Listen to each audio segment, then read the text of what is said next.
नमो अर्हन्ताणं नमो सिद्धाणं नमो आयर्याणं नमो अध्यायाणं नमो लोये सव्यसाहुणम्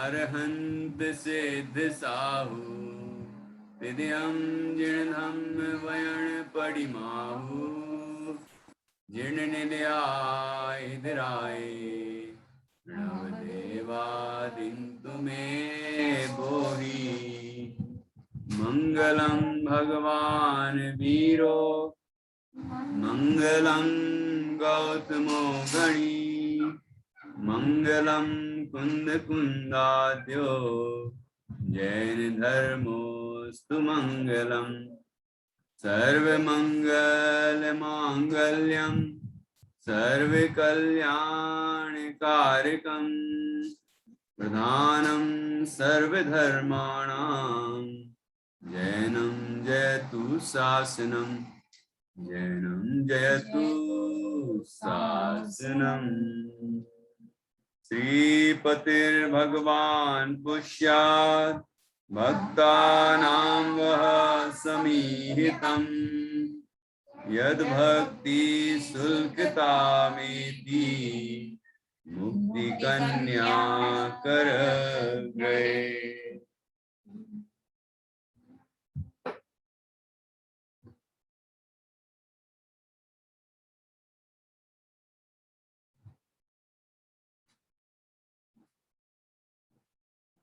आचार्य श्री बादीव सिंह द्वारा रचित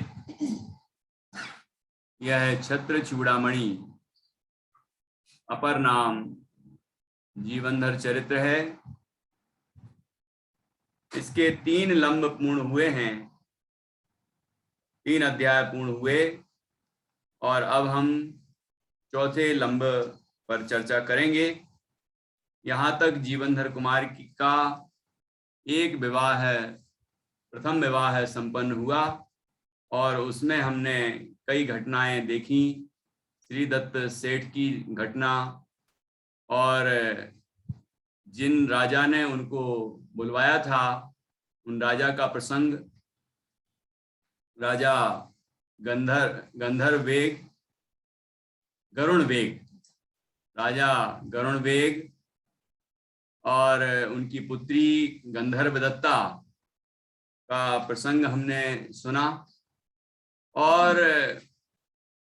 फिर जीवनधर कुमार के द्वारा वीणा वादन में गंधर्व दत्ता को परास्त करने के बाद गंधर्व दत्ता ने अपने वर के रूप में जीवनधर कुमार को स्वीकार कर लिया और जीवनधर कुमार को वरमाला डाल के बहुत ही आनंद का अनुभव किया। अन्य राजाओं को काष्टांगार राजा ने भड़काया जिससे युद्ध भी हुआ, लेकिन जीवनधर कुमार ने अपनी शक्ति से, अपने बल से सबको उसी तरह परास्त कर दिया जैसे कि सैकड़ों कौओं के लिए एक पत्थर ही काफी होता है। एक पत्थर मारते हैं तो सारे कौवे उड़ जाते हैं। ऐसे ही जीवनधर कुमार के बल के सामने और शस्त्र विद्या के सामने, धनुर्विद्या के सामने कोई योद्धा नहीं टिका और सब परास्त हो गए। इस तरह जीवनधर कुमार का विवाह संपन्न हुआ। सज्जनों ने उनकी बहुत प्रशंसा की, अनुमोदना की कि योग्य विवाह हुआ है। और इस तरह विवाह संपन्न होने के बाद अब आगे की चर्चा यहाँ चौथे लंब से प्रारंभ होती है। देखिए 206 नंबर का पेज है, जिसके पास ग्रंथ है 206 नंबर पेज निकालेंगे और यहाँ चौथा लंब प्रारंभ हो रहा है। इसमें कहा है, इसके अनंतर अपनी गंधर्व दत्ता नाम की स्त्री के साथ जीवनधर कुमार ने रमण किया। निश्चय से संसार में भी मनुष्य अपनी योग्यता के अनुकूल भोग सामग्री मिलने से सुखी होता है। संसार अवस्था में जो सुख कहा गया है उसी की यहाँ बात है, वास्तविक सुख की बात यहाँ नहीं है। और वो भी अपनी अपनी योग्यता अनुसार ही उन अनुकूल परिस्थितियों को प्राप्त होता है, भोग सामग्रियों को प्राप्त करता है। जैसा जिसका पुण्य होता है वैसा उसको बाह्य वैभव मिलता है, और उससे वह उसको भोग के उसके अनुसार ही वह सुखी होता है। यथा योग्य सुख की, बाह्य सुख की, इंद्रिय सुख की प्राप्ति होती है। यह बात यहाँ कही। संसार में अपनी योग्यता के अनुरूप भोग सामग्री मिलने पर मनुष्य सुख का अनुभव करता ही है। अब क्या हुआ, आगे बढ़ती है कहानी। इसके अनंतर वसंत ऋतु ने नगरवासियों में जल क्रीड़ा अर्थात फाग खेलने की भावना उत्पन्न की। वसंत ऋतु का आगमन हुआ। ये वसंत ऋतु तो आप जानते होंगे कब आती है, अपने 12 महीनों में फरवरी में आती है वसंत ऋतु। वसंतोत्सव होता है, वसंत पंचमी होती है, ये तो सुना ही होगा ना आपने। ठीक है, ये फरवरी और मार्च के बीच में आती है। ठीक है, फाल्गुन का महीना होता है, तो उसमें इस तरह के परिणाम होते हैं, घूमने फिरने, फाग वगैरह खेलने, होली जैसे होली खेलते हैं लोग, है ना। जल क्रीड़ा, यहाँ जल क्रीड़ा का भाव हुआ। इसके अनंतर वसंत ऋतु ने नगरवासियों में जल क्रीड़ा अर्थात फाग खेलने की भावना उत्पन्न की। निश्चय से अनुराग से अंधे पुरुषों के लिए वसंत अग्नि को प्रज्वलित करने में पवन की तरह मित्र अर्थात सहायक होता है। पहले ही तो जीव अनुराग से अंधा है, रागी है, और यदि ऐसा मौसम, ऐसा वातावरण तैयार हो जाए तो उसका राग और बढ़ जाता है। जैसे कि अग्नि वैसे ही तो प्रज्वलित है, और उसको पवन और मिल जाए तो वह और भभक पड़ती है। ऐसे ही जीवों के अंदर की जो काम वासनाएं आदि हैं वो भी अनुकूल, उसके अनुरूप यदि वातावरण तैयार हो जाए तो वो भड़क उठती है। तो यही बात यहाँ लिखी है, जैसे पवन के वेग से अग्नि भड़क उठती है, अतः पवन अग्नि का मित्र है।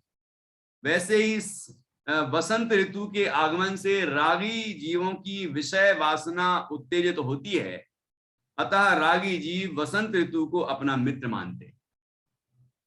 ठीक है, तो फिर क्या हुआ, नगरवासी तो इस कार्य के लिए उमड़ पड़े। अब जीवनधर कुमार पर भी कोई प्रभाव पड़ता है कि नहीं, वो भी देख लेते हैं। क्यों निसर्ग, जीवनधर कुमार ने भी जल क्रीड़ा की होगी कि नहीं की होगी, फागोत्सव मनाया होगा कि नहीं मनाया होगा। देखो जीवनधर कुमार भाई, वो भी तो गृहस्थ हैं, भले ही सम्यक दृष्टि जीव हैं, चरम शरीरी हैं, इसी भाव से मोक्ष जाएंगे, लेकिन अभी तो गृहस्थ अवस्था में हैं, अभी अभी उनका विवाह भी हुआ है। ठीक है, तो ऐसे जिस परिणाम में, जिस परिस्थिति में, जिस दशा में हैं, अवस्था में है, उसके अनुरूप परिणाम भी होंगे, है ना। भूमिका के अनुरूप परिणाम भी होते हैं, तो उनकी भूमिका अभी इस तरह की है। जीवनधर कुमार भी इस नदी की नवीन जल क्रीड़ा को देखने के लिए अपने मित्रों के साथ गए। निश्चय से संसारी लोग हमेशा नवीन वस्तु से प्रेम करने वाले होते हैं। यहां पर मैंने कई बार सूक्ति बोली है, वह यहां आई हुई है, लोको ही अभिनव प्रिया, तीसरा श्लोक है और उसका चौथा पद, उसमें देखिए लोको ही अभिनव प्रिया, ये संधि विच्छेद कर देंगे तो लोको ही अभिनव प्रिया, अभिनव प्रिया क्या अर्थ हुआ, लोको मतलब लोग, अभिनव प्रिया, अभिनव अर्थात नवीनता, नयापन, नएपन में, नूतनता में, नवीनता में स्नेह रखते हैं, नवीनता के प्रति उनको आकर्षण होता है। निश्चय से संसारी लोग हमेशा नवीन वस्तु से प्रेम करने वाले होते हैं। तो ये इस तरह का मौसम जब नया नया आता है तो फिर उसमें विशेष उत्साह जगता है। तो जीवनधर कुमार के मन में भी इस तरह के परिणाम हुए और वे एक नदी के किनारे पहुंचे जल क्रीड़ा देखने के लिए। वहां क्या घटना घटने वाली है, अब ध्यान से सुनना। वहां पर नदी के किनारे, ठीक है, वहां पर याज्ञिकों ने यज्ञ सामग्री को दूषित करने वाले कुत्ते को अधमरा कर दिया। याद आया कुछ?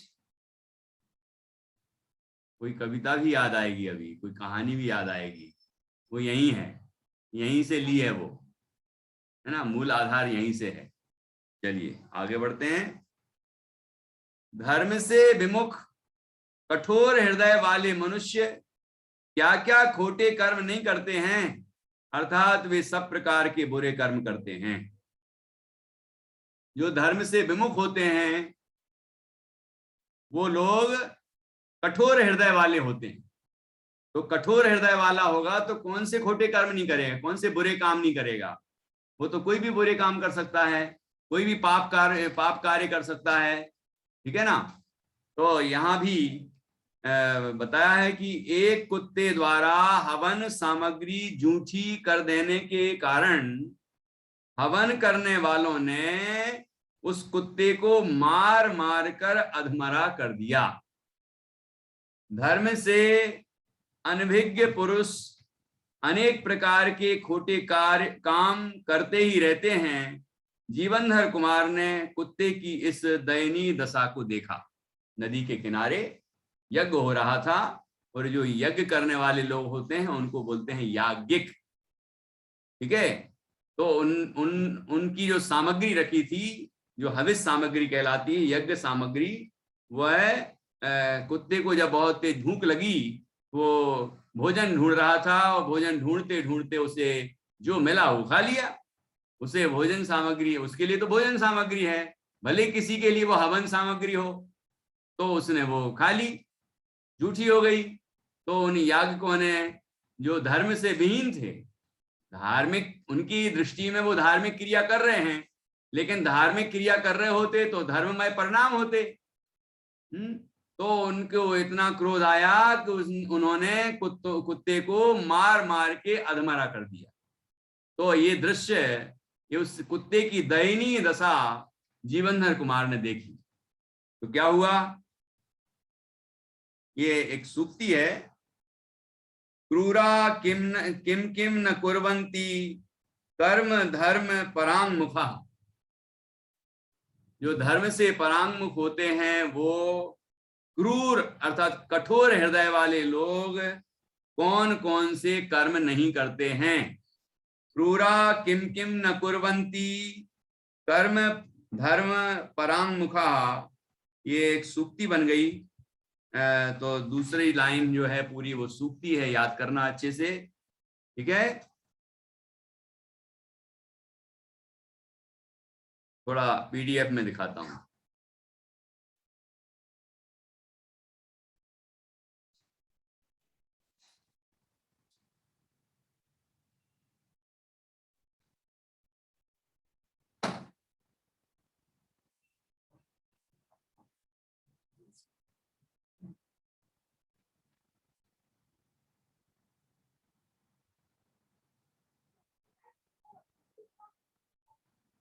ये वाली सूक्ति भी आ गई है, लोको ही अभिनव प्रिया।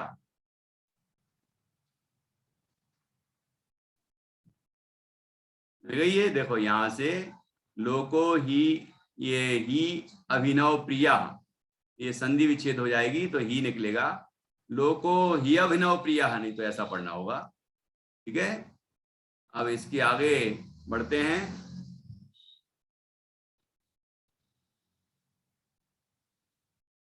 ये देखिए,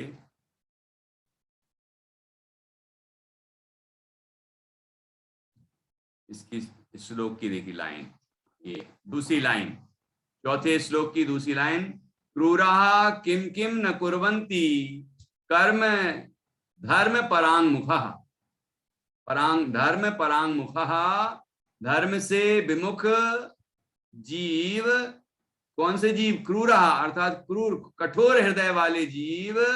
किम किम कर्म न कुर्वन्ति, कौन कौन से कार्य नहीं करते हैं, अर्थात वे सब प्रकार के काम करते हैं, सारे पाप काम करते हैं, सारे पाप कार्य करते हैं। ठीक है, क्रूरा किम किम न कुर्वन्ति कर्म धर्म परांगमुखः। ठीक है, चलिए आगे बढ़ते हैं। और यहां धर्महीन जीवों की पाप प्रवृत्ति, धर्महीन जीवों की पाप प्रवृत्ति देखिए क्या क्या करते हैं। धर्महीन जीव, खेद है,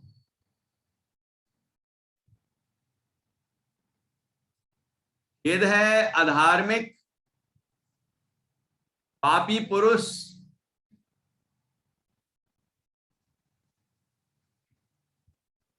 खेद है, बड़े दुख की बात है, अधार्मिक या पापी पुरुष बिना कारण के भी जीवों को मार डालते हैं। झूठा कारण मिल जाने पर यदि वहां कोई निवारण करने वाला भी नहीं हो तब तो फिर कहना ही क्या है। पहले तो जो खोटे जीव हैं, पापी जीव हैं, अधार्मिक जीव हैं, वो किसी भी जीव के प्रति दया नहीं रखते हैं और किसी को भी मारने को तैयार हैं। और यदि कोई झूठा कारण मिल जाए तो फिर कहने क्या, फिर तो छोड़ेंगे ही नहीं। और निवारण करने वाला भी ना हो, झूठा कारण मिल जाए और निवारण करने वाला मतलब उसको रोकने वाला कोई ना हो तो फिर क्या कहना, अर्थात वो पाप के लिए स्वतंत्र हो जाते हैं और वो कैसे भी पाप कर सकते हैं।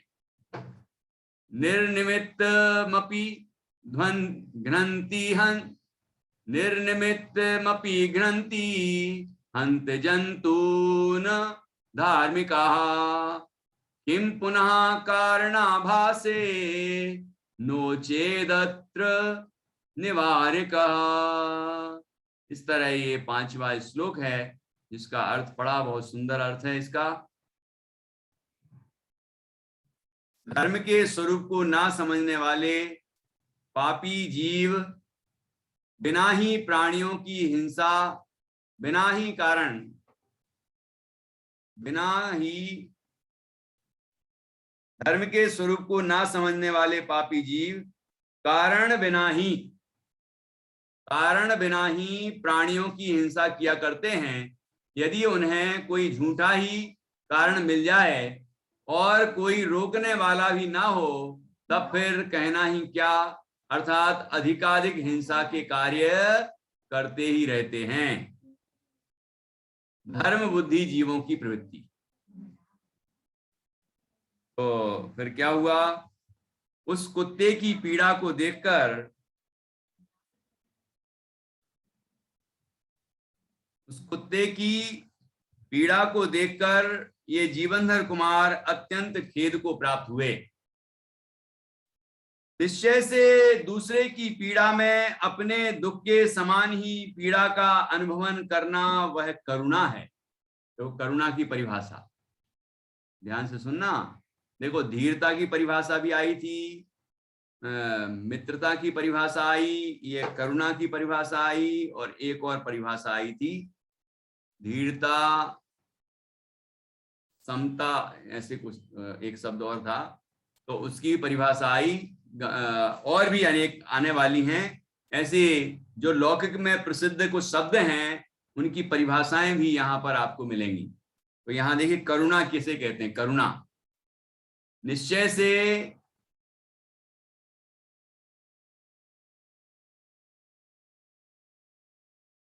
देखो करुणा की परिभाषा,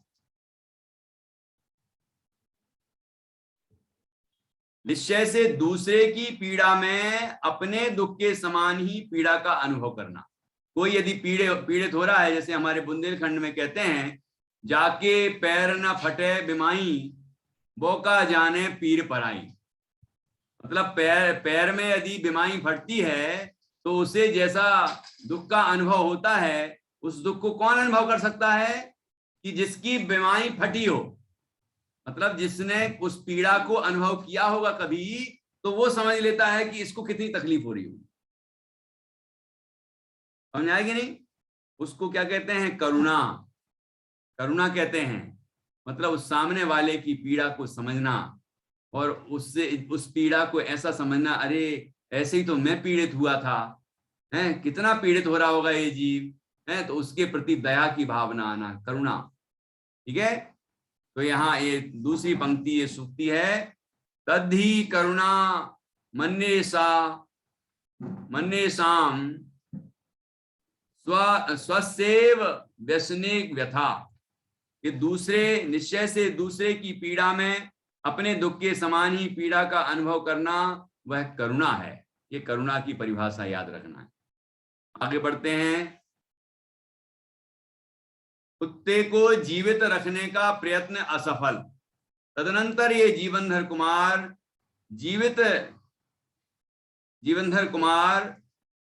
जीवित रखने के लिए समर्थ नहीं हुए।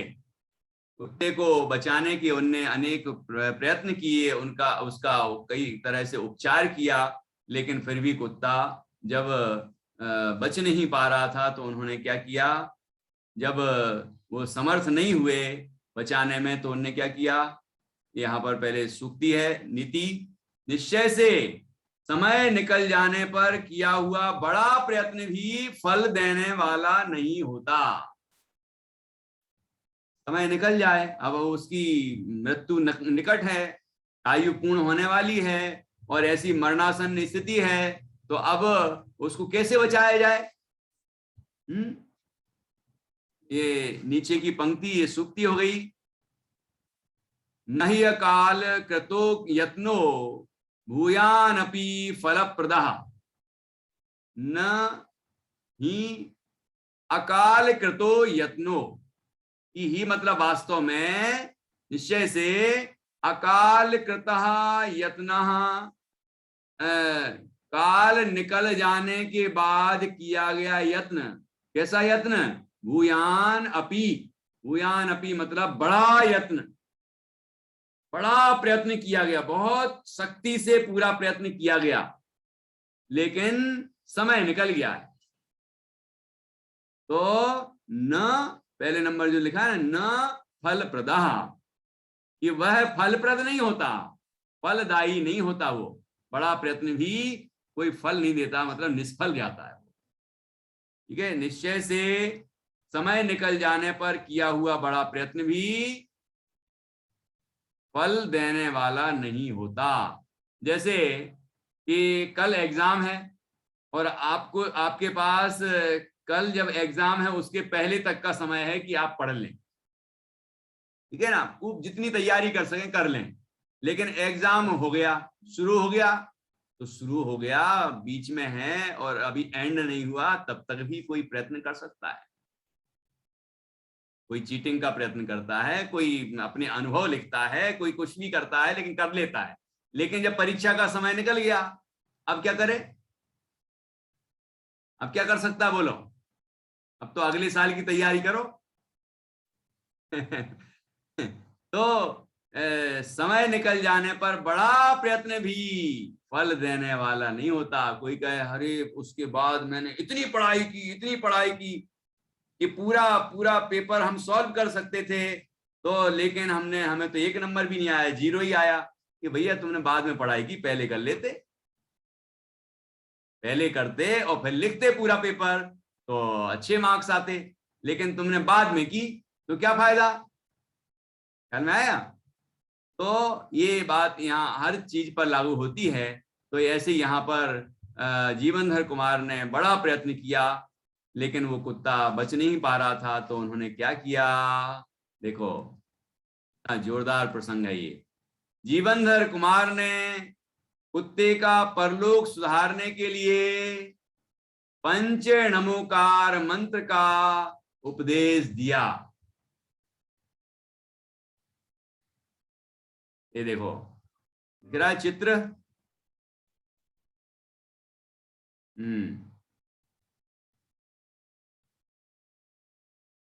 कारण की बहुत कहने से क्या, यह नमोकार मंत्र, यह नमोकार महामंत्र मोक्ष मार्ग पर चलने वाले पथिकों के लिए कलेवा है।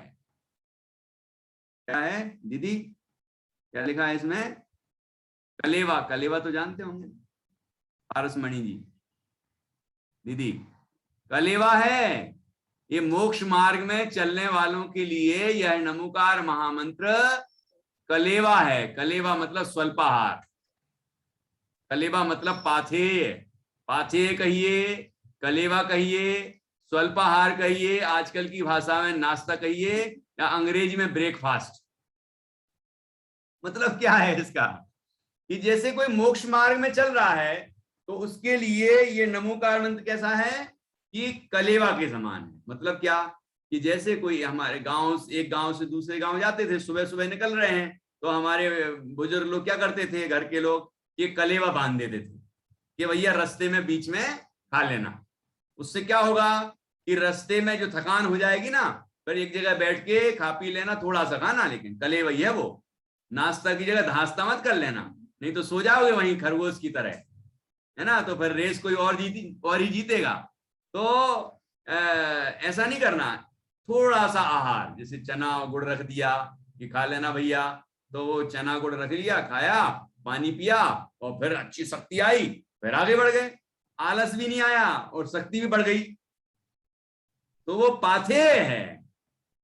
मतलब जो मोक्ष मार्गी जीव हैं, चौथे गुणस्थान से लेके 12वें गुणस्थान तक ये मोक्ष मार्गी हैं। तो यहाँ जहां तक संभव है वहां तक के जीव नमोकार मंत्र का आश्रय लेते हैं। ठीक है, 6वें गुणस्थान तक तो लेते ही हैं। तो वो जीव नमोकार मंत्र का जाप करते हैं, पंच परमेष्ठी का ध्यान करते हैं, और उससे उन्हें नमोकार मंत्र में जो पंच परमेष्ठी हैं उनका ध्यान करने से उनकी अंतर्मुख मुद्रा को देख करके स्वयं अपने स्वरूप में लीन होने का भाव जगता है, और जीव फिर अपने में लीन होता है तो स्वयं उनके समान बन जाता है, स्वयं मोक्ष को प्राप्त कर लेता है। तो मोक्ष मार्गी के लिए यह नमोकार महामंत्र पाथेय के समान है, अर्थात आगे बढ़ने के लिए प्रेरणा देता है, आगे बढ़ने के लिए सहायक होता है। वह निरंतर अपने मोक्ष मार्ग में आगे बढ़ने के लिए हमारे काम आता है, और वह अंतर्मुख होने की प्रेरणा देता है, और जीव अपने स्वरूप में लीन होके, आत्मा में लीन होके, और एक दिन परमात्मा बन जाता है। तो यहाँ पर नमोकार मंत्र की महिमा बताइए। देखो, ऐसी एक कथन आपको कहीं और नहीं मिलेगा, इतना जोरदार है, और इसका प्रयोग मैंने उस कविता में किया है, अभी बच्चों से सुनवाऊंगा मैं आप, है ना। ये कविता बच्चों को याद है, ये कहानी वाली कविता। कारण कि बहुत कहने से क्या, यह नमोकार महामंत्र मोक्ष मार्ग पर चलने वाले पथिकों के लिए कलेवा है।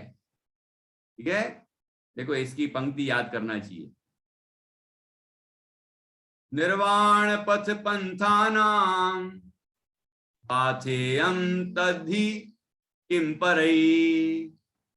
किम परई, दूसरी बात करने से क्या लाभ। किम मतलब क्या लाभ। निर्वाण पथ पंथा नाम, मोक्ष के पथ पर चलने वाले, अर्थात मोक्ष मार्ग में चलने वाले जीवों के लिए पाथेयम तद, तद मतलब वह मतलब नमोकार महामंत्र पाथेय है, कलेवा है, स्वल्पाहार है। ठीक है, तो किस तरह स्वल्पाहार है वो भी आपको बता दिया।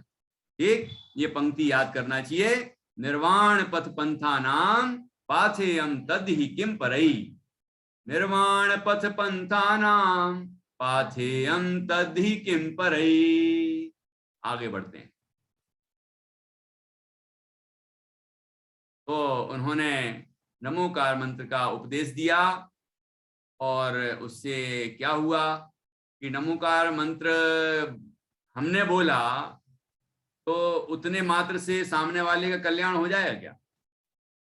हमने नमोकार मंत्र सुना दिया, जैसे हमने जिनवाणी सुना दी, हमने छत्र चूड़ामणि ग्रंथ सुना दिया, तो उससे किन किन जीवों का कल्याण होगा।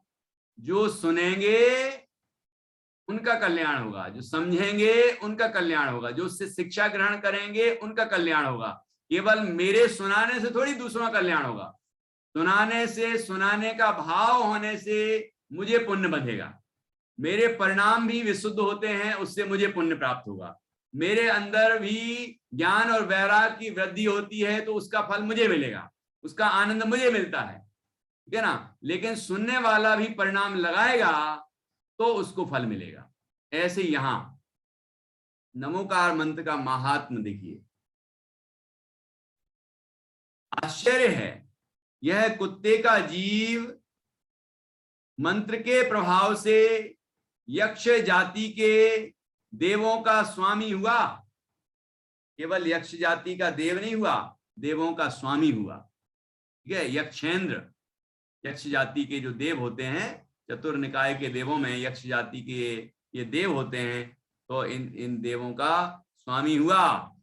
तो क्या लिखा है नीति, निश्चय से अत्यंत काला लोहा भी रस के संबंध से स्वर्ण रूप हो जाता है। मतलब जैसे कोई रसायन होता है, वो लोहे पर डालो, लोहा तो बहुत काला होता है, लेकिन लोहे पर डालो तो वो क्या हो जाता है, सोना बन जाता है। ऐसे आपने सुना होगा पारस मणि नाम का मणि होता है, उससे यदि सोना टच हो जाए तो वो लोहा उससे उसके संपर्क में आ जाए, स्पर्श हो जाए तो वो सोना बन जाता है। मतलब इतना काला लोहा भी सोना बन जाता है, ये कहना चाह रहे आचार्य। वो काला है तो इसका मतलब नहीं समझना कि वो काला ही रहेगा, वो सोना भी बन सकता है। पीला पीला हो गया, देखो कितना गोल्डन, आदमी उसको कितना प्रेम करता है ना, ऐसा हो सकता है वो। तो ऐसे ये नमोकार मंत्र उस कुत्ते ने ध्यान से सुना, उसके परिणाम विशुद्ध हुए और इस कारण से उसे देवायु का बंध हुआ और मर के यक्षेंद्र हुआ। अकेला यक्ष नहीं, यक्षेंद्र, यक्षों का स्वामी देव हुआ। यहाँ लिखा, नीति बहुत सुंदर है। ये ऊपर एक पंक्ति 9वें श्लोक की जो दूसरी पंक्ति है वो याद करना चाहिए।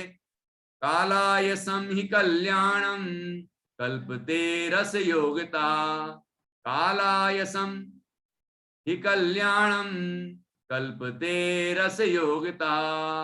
कालायसम, काला अयसम, काला अयस अर्थात लोहा, ये मतलब वास्तव में काला लोहा, कल्याणम कल्पते रस योगता, रस के योग से, जो भी उसका रस होता है, जैसे कि भर्तृहरि ने एक रसायन बनाया था, है ना, तो वो लोहे के ऊपर डालते तो वो सोना बन जाता। और कोई कोई नहीं, लोहे के ऊपर डालते तो वो सोना बन जाता। तो इस तरह से कोई रसायन के योग से कल्याणम कल्पते, कि वो सोने, वह सोना, वो लोहा जो है, काला लोहा, वह रस के संबंध से स्वर्ण रूप हो जाता है। कल्याणम मतलब स्वर्ण है, कल्पते मतलब उनके उसके रूप हो जाता है। ऐसे ही वह कुत्ता देव बन गया। इसमें कोई आश्चर्य की बात नहीं है वास्तव में। वैसे तो दुनिया में आश्चर्य प्रकट होगा, इसलिए आचार्य ने भी लिखा कि आश्चर्य है, यह कुत्ते का जीव नमोकार मंत्र के प्रभाव से क्या बन गया, यक्षों का इंद्र, यक्ष जाति के देवों का स्वामी बन गया। अब लेकिन जीवनधर कुमार को आश्चर्य होगा कि नहीं होगा, वो अभी आगे देखेंगे, है ना। अपन को तो आश्चर्य होगा, अरे कुत्ता भी देव बन गया। नमोकार मंत्र का ऐसी प्रभाव है, ऐसे भाव पूर्वक पढ़ना चाहिए। कई लोग तो ऐसे हैं कि जिनको नमोकार मंत्र का अर्थ भी नहीं आता, जैनी है लेकिन नमोकार मंत्र का अर्थ नहीं जानते हैं, तो उन्हें अर्थ समझना चाहिए। अर्थ समझ के जब हम नमोकार मंत्र का जाप करें तो वो नमोकार मंत्र में पंच परमेष्टि का ध्यान आना चाहिए। ध्यान करेंगे तो परिणाम विशुद्ध होंगे, शुभ होंगे, और शुभ परिणाम होंगे तो पुण्य बनेगा, पुण्य बनेगा तो उसका उदय आएगा, तो सारी अनुकूलताएं होंगी, ठीक है। और ऐसे समय में आयु बंधेगी तो देवायु से कम नहीं बंधेगी, ठीक है ना। तो ये बात यहाँ पर घटित हुई है, तो वो हमने देखा। अब आगे देखिए क्या हुआ। मरण के समय जिस मंत्र से कुत्ता देवता हो गया, तब किस बुद्धिमान से यह पंच नमोकार मंत्र जपने योग्य नहीं है, अर्थात सभी के द्वारा जपने योग्य। जब कुत्ता देव हो गया उस नमोकार मंत्र के प्रभाव से, तो अब ये सोचना पड़ेगा कि हमें नमोकार मंत्र जपना चाहिए कि नहीं जपना चाहिए। जपना ही चाहिए, ये बात इस उदाहरण से सिद्ध हो गई, ठीक है। फिर आगे क्या हुआ।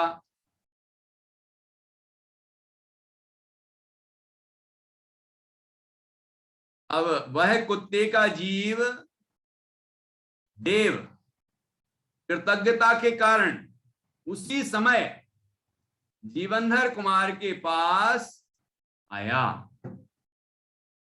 निश्चय से देवों के शरीर की पूर्णता अंतर मुहूर्त में हो जाती।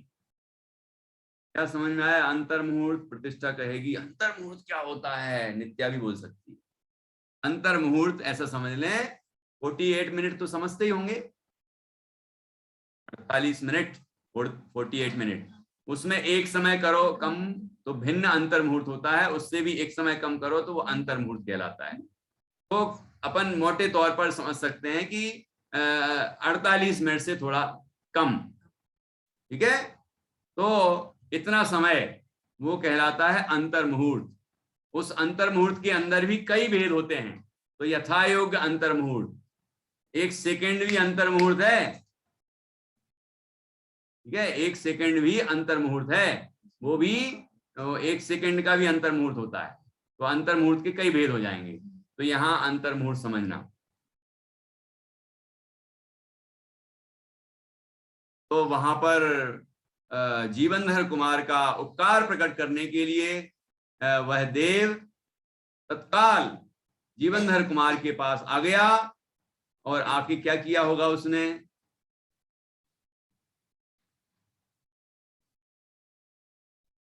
देखो ऐसा होता है, जब यहां से कोई देव गति में पहुंचता है तो देव गति में उपपाद सैया होती है ना, उस पर जाके वह जन्म लेता है और अंतर मुहूर्त में उसका शरीर यंग एकदम युवा हो जाता है, ठीक है। युवा अवस्था में ही वो उठता है उस सैया से अंतर मुहूर्त के अंदर। वहां कोई बच्चा हो फिर बड़ा हो फिर बूढ़ा हो ऐसा नहीं होता, सब युवा ही होते हैं सारे देव, ठीक है। वो अंतर मुहूर्त में सारी पर्याप्तियां पूर्ण हो जाती हैं, शरीर की रचना हो जाती है और वह देव उठता है।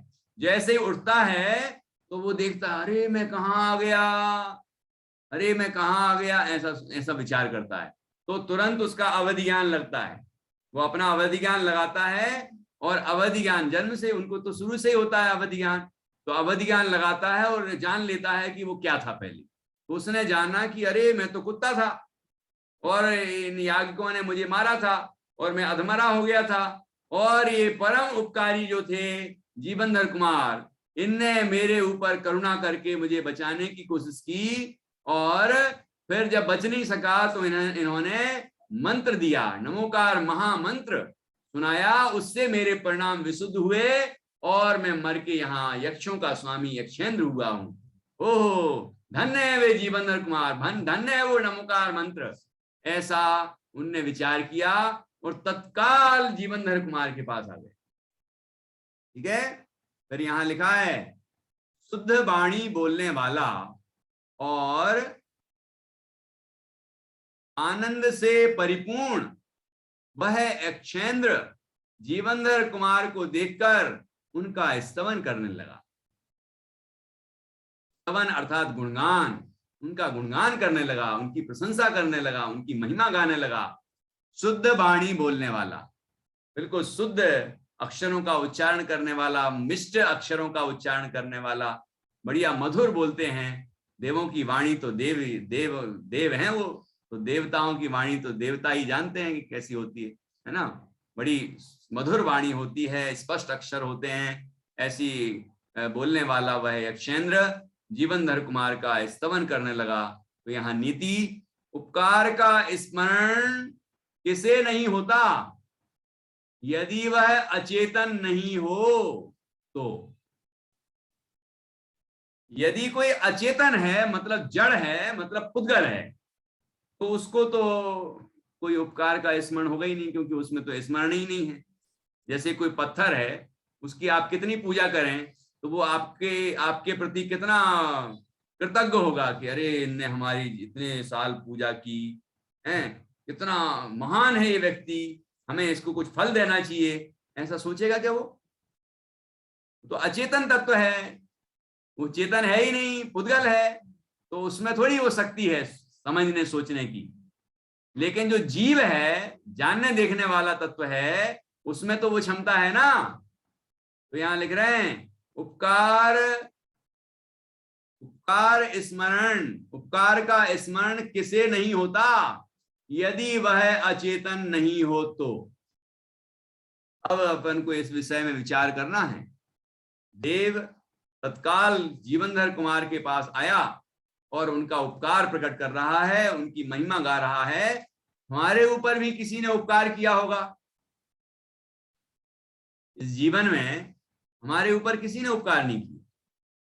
सोचो, किसी ने तो किया होगा, हमारे माता पिता ने, हमारे घर के बड़े बुजुर्गों ने, हमारे भाई बहनों ने, या हमारे समाज के लोगों ने, या किसी ने भी है, परिवार के लोगों ने, मित्रों ने, गुरुजनों ने, ठीक है, हमारे ऊपर जिन जिन ने उपकार किया है उनके उपकार को भुलाना नहीं चाहिए, उनका उपकार याद रखना चाहिए और प्रत्युपकार करने का प्रयत्न करना चाहिए। जैसे कि जीवनधर कुमार के जो गुरु थे आर्य नंदी, उनने अपने शिष्य जीवनधर कुमार के द्वारा जो उपकार हुआ उसका प्रत्युपकार दिया कि नहीं दिया? जीवनधर कुमार के वात्सल्यपूर्ण एक ग्रास से, एक कौर से उनकी वो भस्मक नाम की जो बीमारी थी वो क्षण भर में समाप्त हो गई। जो इतने पीड़ित थे उससे उनकी तपस्या ही नष्ट हो गई। तो कितना उपकार का भाव आया होगा जीवनधर कुमार के प्रति। तो जीवनधर कुमार का उपकार, उस उपकारी का प्रत्युपकार करने के लिए उन्होंने क्या किया कि ज्ञान दान से बड़ा तो कोई दान होता नहीं। तो उन्होंने सोचा कि इसको ज्ञान दान देना चाहिए। छोटी उम्र है, ज्ञान शिक्षा ग्रहण करने की उम्र है, तो इसको शिक्षा देना चाहिए। और वो महान बुद्धिमान थे, ज्ञानी थे, सब विद्याओं में कुशल थे। वो लोकपाल नाम के राजा रहे वो पहले, है ना। तो वो तो सभी विद्याओं में कुशल थे। तो उनने अपने जीवनधर कुमार को अपना शिष्य बनाया और उनको सर्व विद्याओं में कुशल कर दिया। ये दिया कि नहीं दिया? तो हम सोचते हैं उनने क्या किया हमारे लिए, उनने क्या किया। हमने देखा है कि नर्सरी वाले टीचर को कोई याद नहीं करता, 11th 12th वाले टीचर्स को याद रखता है। और यदि फिर कॉलेज में पहुंच गया और उनके द्वारा वह शिक्षित हुआ तो उनको याद रखता है। लेकिन नीचे वाले जो जिनने उसकी नींव तैयार की है उनको तो वैसे ही भूल जाता है। और जिन उस नर्सरी के पहले उनकी जो माता पिता ने सिखाया उसको, और जब वो स्कूल में पढ़ता था तो ऐसे थोड़ी सब कुछ स्कूल में वालों ने सिखा दिया है। घर में माता पिता ने भी तो सिखाया कि नहीं सिखाया, उनको सपोर्ट किया सब तरह से। और स्कूल में पढ़ने किसने भेजा? कोचिंग में पढ़ने किसने भेजा? और घर पे उनको भले ही थोड़ा डांट डपट करना पड़े, लेकिन उनने उसको पढ़ने के लिए वातावरण दिया, ठीक है ना, उसको योग्य बनाया सब तरह से। और वो बाद में कहता है कि उनने हमारे लिए क्या किया। सोचो, तो ऐसा हमें नहीं करना चाहिए। हमें अपने दूसरों के द्वारा किए गए उपकार को, थोड़े से भी उपकार को याद रखना चाहिए और उसका प्रत्युपकार करने का प्रयत्न करना चाहिए। तो देखिए, ये उदाहरण हमारे सामने है। जीवनधर कुमार के पास तत्काल आया और उनकी स्तुति करने लगा। और फिर यहाँ बहुत सुंदर नीति लिखी है, उपकार का स्मरण किसे नहीं होता यदि वह अचेतन ना हो तो हम लोग अचेतन तो बिल्कुल नहीं है ना। इसीलिए हमें अपने ऊपर किए गए उपकारों का स्मरण रखना चाहिए और प्रत्युपकार करने का प्रयत्न करना चाहिए। तो यहाँ पर देखिए आगे क्या हुआ फिर।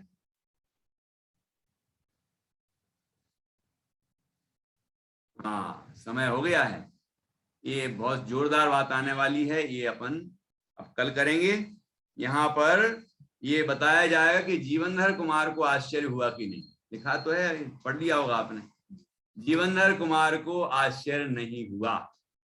लेकिन क्यों नहीं हुआ भाई? नमोकार मंत्र इतना महान मंत्र है और उस मंत्र को सुनकर वह कुत्ता देव बन गया। और देव अकेला नहीं, देवों का स्वामी, यक्षों का स्वामी यक्षेंद्र बन गया। तो आश्चर्य तो होना चाहिए ना, लेकिन उन्हें कोई आश्चर्य नहीं हुआ। क्यों नहीं हुआ, इसकी बात अपन कल करेंगे 8:15 बजे। ऐसी बहुत जोरदार ये कहानी है और इसकी ये कहानी के उल्लेख आपने कई बार पढ़े होंगे, हमारे बच्चों ने भी ये कहानी सीखी है। तो कल आप लोग अच्छे से कविता पक्की करके आना और कल सुनाना, ठीक है? और कहानी भी याद करना, कहानी भी सुनाना। इस तरह अपन कल करेंगे बाकी चर्चा। तो अभी अपन यहाँ पर अपनी क्लास को पूर्ण करते हैं और जिनवाणी स्तुति करेंगे। ये हमारे कितने श्लोक हो गए हैं?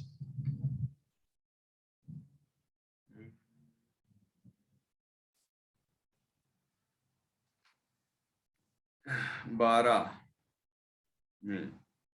हाँ, 13वां चलेगा ना, 12 श्लोक पूरे हो गए। 13वां श्लोक से आगे अपन बढ़ेंगे। फिर नदी के वहीं एक घटना और घटेगी, उसकी चर्चा अपन कल करेंगे। ये कहानी पूरी हो जाएगी, फिर नई कहानी शुरू, जोरदार घटना घटने वाली एक और। तो इतना अभी फिलहाल याद रखें। इस कहानी को याद करके नमोकार मंत्र का हम अच्छी तरह से पूरे मन में जाप करें। पहले हम अभी जिनवाणी स्तुति करते हैं संक्षेप में। अच्छा, बच्चों ने तैयार किए, बोलो।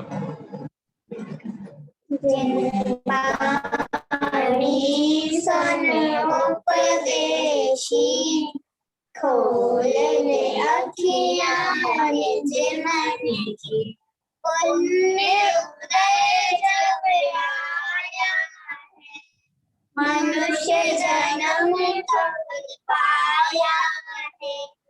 छोड़ दे बातें इस अंध की, खोल ले अखियाँ निज मन की। माता पिता शुद्ध नारी है, जग मतलब की प्यारी है। झूठी ममता परिजन की, खोल ले अखियाँ निज मन की। शांति का में ज्योति जगा, मोहित में तो दूर भगा। शरण नहीं प्रभु शरण की, खोल ले अखियाँ निज मन की। जिनवाणी सुन उपदेशी, खोल ले अखियाँ निज मन की। बोले द्वादशांग जिनवाणी माता की जय। जय। महान जिन धर्म की जय। जय। सभी 9 बार नमोकार मंत्र के माध्यम से पंच परमेश जी